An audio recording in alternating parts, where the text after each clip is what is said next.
strong, and I am weak. Because you are a great wizard, and I am only a helpless little girl. But you are strong enough to kill the wicked witch of the west, said Oz. That just happened, returned. Hey! I saw that! No. Finger out of nose.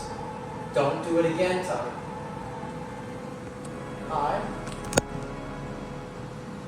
Sorry, just practicing. Hi, welcome to the classroom of the Lewis and Clark Trail Museum, here on our lowest level. I'm gonna move on from that and just talk about the different things we have here in this room.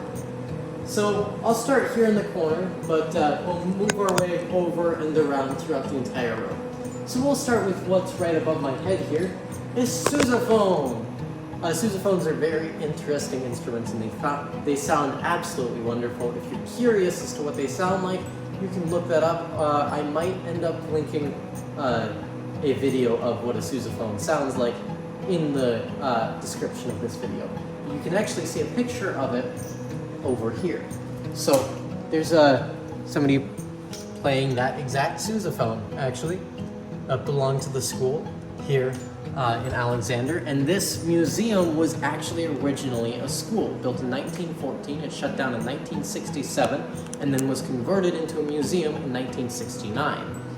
So we do have some of the things that were worn. So you can of course see all the different uniforms. Band, as another different band uniform, and then we move our way over to marching band. So this would be the leader of the marching band right here. And then we have majorettes. What we found was really interesting when we went through the yearbooks is that the cheerleaders at the time wore full-length skirts, whereas the majorettes, sorry, not marionettes, the majorettes wore extremely short skirts. It's just rather interesting to see how that dynamic has changed over time. So we'll slowly move our way over here. You can see all these different newspaper clippings and all this kind of stuff. You can actually flip through these if you'd like. And then of course a portable projector right over here.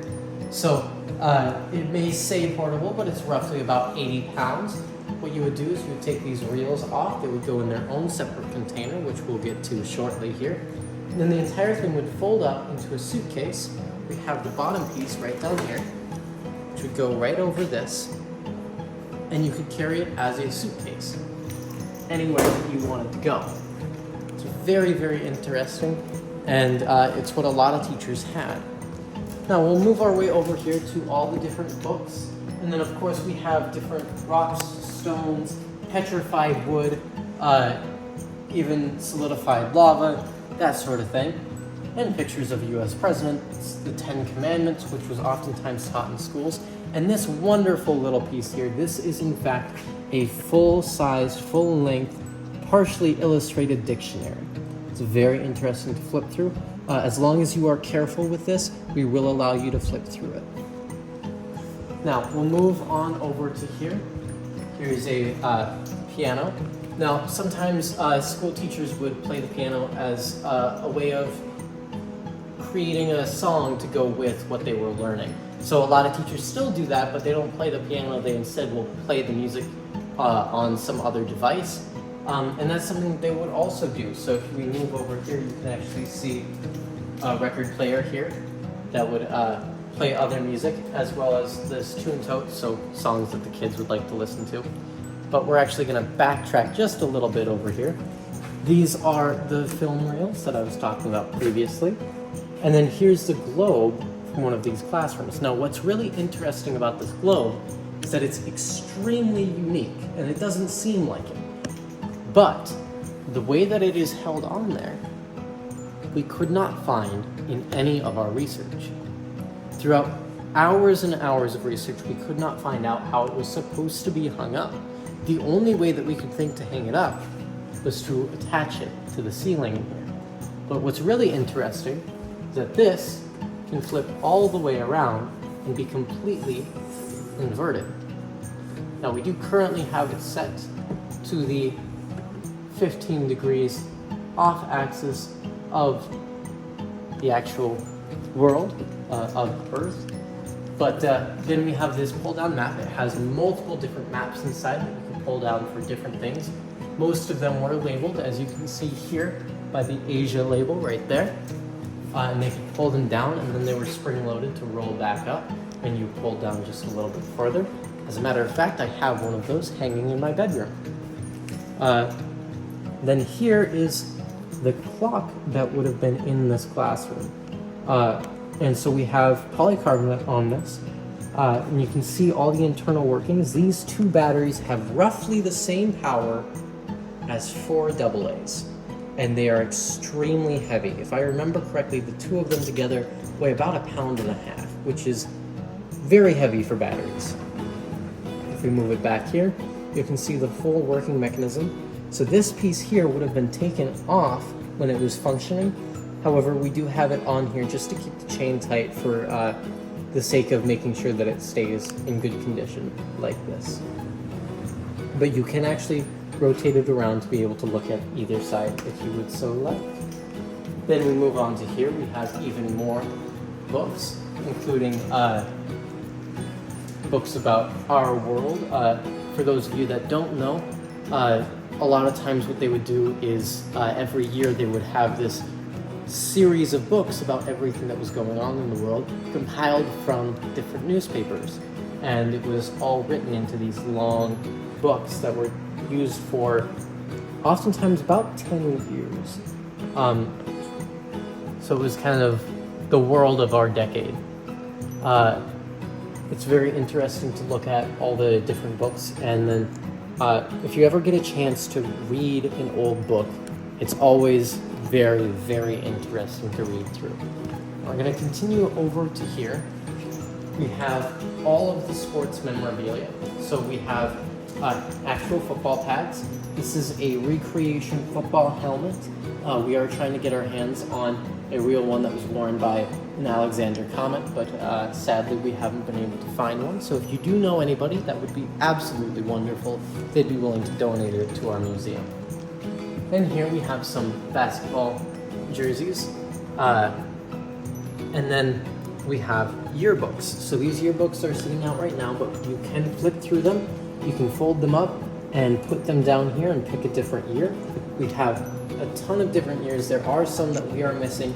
If you do have any at home that you'd like to donate to the museum and you'd like to find out if we don't have it, just feel free to call the museum at any time or ask one of our staff members while you're here.